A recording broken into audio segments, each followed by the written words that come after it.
আসসালামু আলাইকুম। আমি পিয়াল জামালি। আজ বিশিষ্ট কবি আল মাহমুদের জন্মদিন।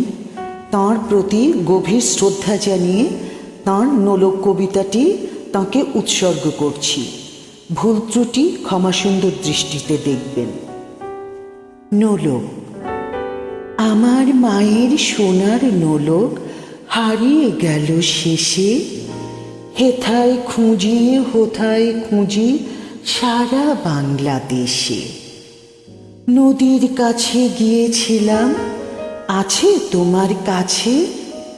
হাত দিও না আমার শরীর ভরা বোয়াল মাছে।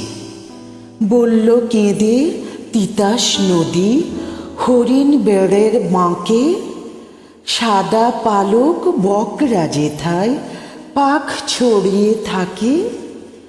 জল ছাড়িয়ে দল হারিয়ে গেলাম বনের দিক, সবুজ বনের হরিৎ টিয়ে করে রে ঝিকমিক। বনের কাছে এই মিনতি ফিরিয়ে দেবে ভাই, আমার মায়ের গয়না নিয়ে ঘরকে যেতে চাই। কোথায় পাবো তোমার মায়ের হারিয়ে যাওয়া ধন?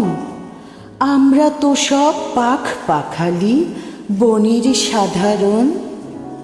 সবুজ চুলে ফুল পিন্দেছি নোলক পরিণাত, ফুলের গন্ধ চাও যদি নাও হাত পাতো হাত পাতো। বলে পাহাড় দেখায় তাহার আহার ভরা বুক, হাজার হরিণ পাতার ফাঁকে বাঁকিয়ে রাখে মুখ। এলিয়ে খোঁপা রাত্রি এলেন ফের বাড়ালাম পা, আমার মায়ের গয়না ছাড়া ঘরকে যাব না। ধন্যবাদ সবাইকে।